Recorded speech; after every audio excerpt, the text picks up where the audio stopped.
Hello parents, मैं हूं सपना और अर्बन इंडियन मॉम्स में आज आपका एक बार फिर से स्वागत है। एज ए न्यू पेरेंट्स हम हमारे न्यूबॉर्न बेबी की देखभाल करते समय बहुत सारी बातों का ध्यान रखते हैं, बहुत सारी चीज़ों का ख्याल रखते हैं जिसमें हम हमारा परफेक्शन दे सके।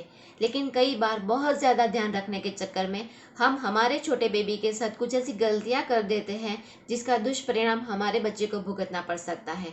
इसलिए आज इस वीडियो में मैं आपके साथ कुछ ऐसी बातें, कुछ ऐसी गलतियां शेयर करने वाली हूँ जिन्हें हमें हमारे नवजात शिशु का ख्याल रखते समय नहीं करनी है, ताकि हमारे बच्चे को इससे कोई परेशानी ना हो।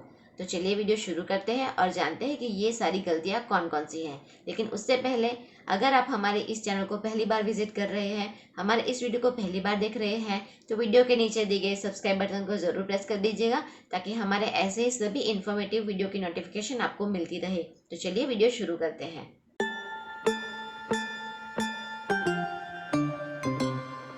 सबसे पहली गलती है बच्चे की आंखों में काजल और बच्चे को पाउडर लगाना। बच्चे को बात कराने के बाद बच्चे को तैयार करते समय बच्चे की आंखों में काजल और पाउडर लगाने की ट्रेडिशन बहुत ही पहले से चली आ रही है। लेकिन मैं आपसे रिक्वेस्ट करती हूँ कि अब आपको इस ट्रेडिशन को आगे ले जाना बंद करना है, क्योंकि बच्चे की आंखों में लगाने वाले काजल में कौन से इंग्रेडिएंट्स यूज़ किए हैं ये हमें नहीं पता है। और बच्चे की आंखें बहुत ही सेंसिटिव होती है, नवजात शिशु की पूरी बॉडी बहुत ही सेंसिटिव होती है।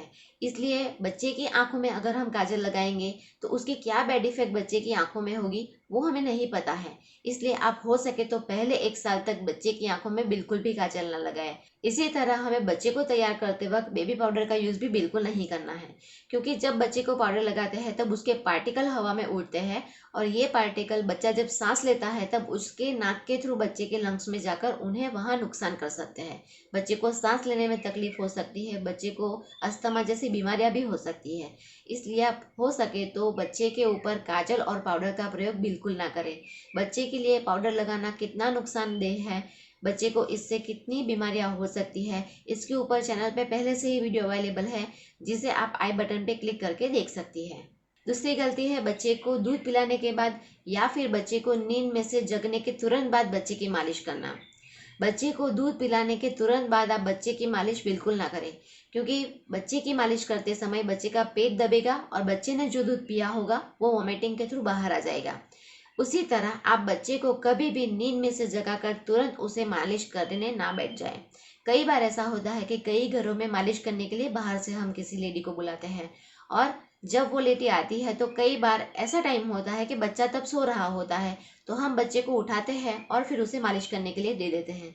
लेकिन ऐसा करने से बच्चे की नींद टूटेगी और बच्चा ठीक तरह से फ्रेश नहीं हो पाएगा, साथ में ही बच्चा मालिश को एंजॉय भी नहीं कर पाएगा। इसलिए आप हो सके तो जब बच्चे का जगने का टाइम होता है उसके अकॉर्डिंग मालिश वाले के आने का टाइम फिक्स करें, या तो फिर आप बच्चे की खुद ही मालिश करें। लेकिन कभी भी बच्चे को एकदम से नींद में से जगाकर या फिर बच्चे को दूध पिलाने के तुरंत बाद बच्चे की मालिश बिल्कुल ना करें। तीसरी गलती है बच्चे का जो गर्भनाल वाला एरिया है, जो नाभिनाल वाला एरिया है, उसकी सही तरह से क्लीनिंग न करना। कई बार हम बच्चे को बात कराने के बाद बच्चे का जो नाभिनाल वाला एरिया है उसकी अच्छी तरह से क्लीनिंग करना, उसे साफ करके उसे ड्राई करना भूल जाते हैं और वहाँ पे पानी जमा हो जाता है और बच्चे को वहाँ पे नाभिनाल का इन्फेक्शन हो जाता है। इसलिए अब आप हमेशा याद रखें कि बच्चे को बात कराने के बाद उसका जो नाभिनाल वाला एरिया है उसकी अच्छी तरह से क्लीनिंग करें और उस जगह को अच्छी तरह से ड्राई करें। साथ में ही आप नाभिनाल की जगह पे किसी भी तरह का कोई पाउडर, क्रीम या फिर लोशन बिल्कुल ना लगाए, क्योंकि ऐसा करने से वो स्किन सेंसिटिव होती है, इसलिए संक्रमण होने के चांसेस काफ़ी बढ़ जाते हैं। बच्चे की जो नाभिनाल होती है वो पहले 10-15 दिन में सूख कर अपने आप ही गिर जाती है। उसके बाद भी उस एरिया की अच्छी तरह से क्लीनिंग आप करना जरूर ध्यान में रखें। चौथी गलती है बच्चे का नाक और कान क्लीन करने के लिए उसमें ईयरबड डालना। कई बार हमें बच्चे के नाक या कान में वैक्स दिख जाता है और हम अपने आप को रोक नहीं पाते और सावधानी से ही, लेकिन हम उसे क्लीन करने के लिए ईयरबड का इस्तेमाल करने लगते हैं। लेकिन ऐसा करना बहुत ही खतरनाक साबित हो सकता है। नवजात शिशु के ये सारे बॉडी पार्ट्स बहुत ही ज़्यादा सेंसिटिव होते हैं और अगर हमसे जरा सी भी चूक हो जाए तो बच्चे को नाक के या फिर कान में दर्द हो सकता है, वहाँ पे खून भी निकल सकता है। इसलिए आप बच्चे का नाक और कान क्लीन करने के लिए कभी भी ईयरबड का यूज़ बिल्कुल ना करें। साथ में ही आप बच्चे के कान में कभी भी किसी भी तरह का ऑयल बिल्कुल ना डालें, ये भी बच्चे के लिए ठीक नहीं है। बच्चे का नाक, आँख, कान और जीभ को किस तरह से क्लीन करना है, उसके ऊपर चैनल पे वीडियो अलग से अवेलेबल है, जिसे आप आई बटन पे क्लिक करके देख सकती हैं, जिसमें मैंने आपको विस्तार से बताया है कि आप बच्चे के ये जो सारे बॉडी पार्ट है उसे किस तरह से अच्छी तरह से क्लीन कर सकते हैं। पांचवी गलती है बच्चे को धूप न दिखाना। नवजात शिशु को डिस्चार्ज होने के बाद हम जैसे ही घर पे लेकर आते हैं, उसके दूसरे ही दिन से आप हो सके तो सुबह की पहली धूप बच्चे को दिखाना जरूर शुरू कर दें।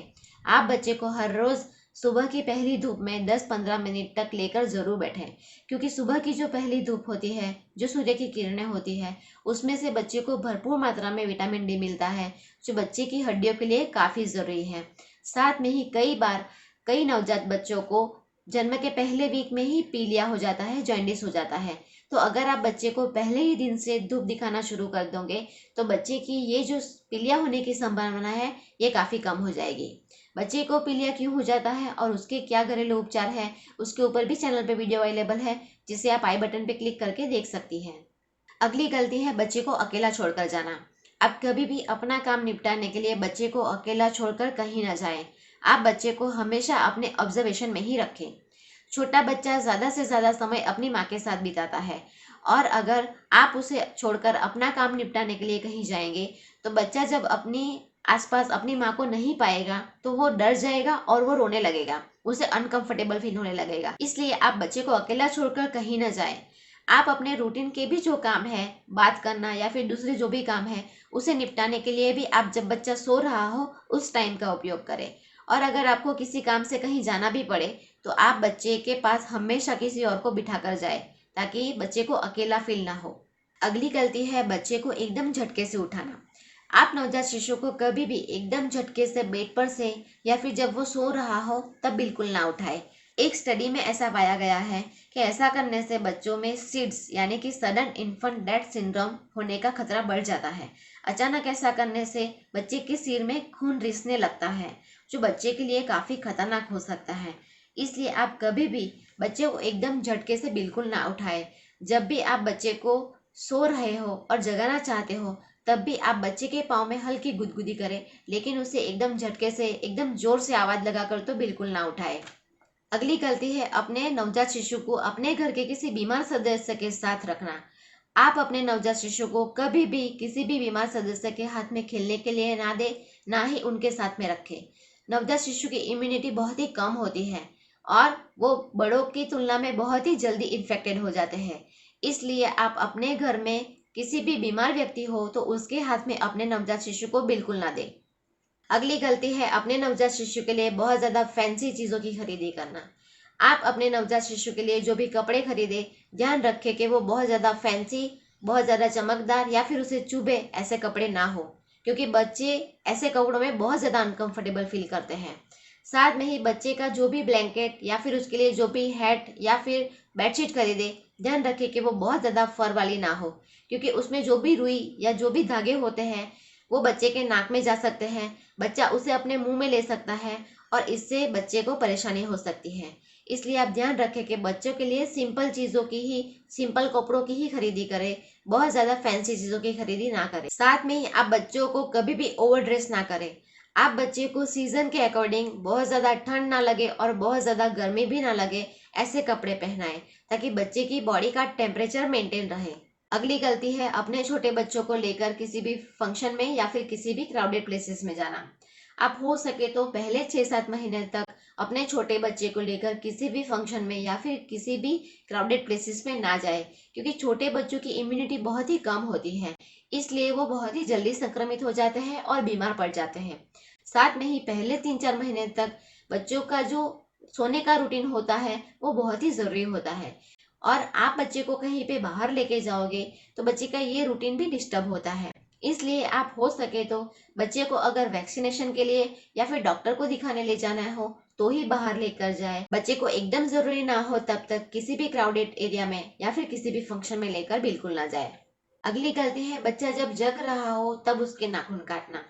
आप बच्चे के नाखून कभी भी जब बच्चा खेल रहा हो, जग रहा हो तब ना काटें। आप बच्चे के नाखून जब बच्चा सो रहा हो, जब बच्चा ब्रेस्ट फीडिंग कर रहा हो तब काटे, क्योंकि अगर बच्चा जग रहा हो तब आप बच्चे के नाखून काटेंगे तो बच्चे के हाथ पैर बहुत ज्यादा हिलने की वजह से बच्चे को गलती से कहीं भी चोट लग सकती है। इसलिए आप इस बात का ध्यान रखें और बच्चे के नाखून बच्चा जब सो रहा हो तभी काटें। तो ये थी कुछ गलतियां जिसे आपको अपने नवजात शिशु की देखभाल करते वक्त बिल्कुल भी नहीं करनी है। ये वीडियो आपको अच्छा लगा हो तो इसे अपना एक लाइक जरूर दीजिएगा, क्योंकि आपके एक लाइक से हमारे वीडियोस आगे बढ़ते हैं। साथ में ही अगर आप इस चैनल पे पहली बार आए हैं तो वीडियो के नीचे दिए गए सब्सक्राइब बटन को जरूर प्रेस कर दीजिएगा, ताकि हमारे आने वाले सभी वीडियो की नोटिफिकेशन आपको सबसे पहले मिल सके। आप मुझे मेरे फेसबुक पेज पे और मेरे इंस्टाग्राम आईडी पे भी फॉलो कर सकती है, जिसका लिंक नीचे डिस्क्रिप्शन बॉक्स में अवेलेबल है, जिसमें मैं आए दिन मेरी लाइफ से रिलेटेड और बेबी केयर और पेरेंटिंग से रिलेटेड कई सारी पोस्ट शेयर करती रहती हूँ। तो मिलते हैं हमारे नेक्स्ट वीडियो में, तब तक के लिए आप सबको happy parenting. Thank you for watching.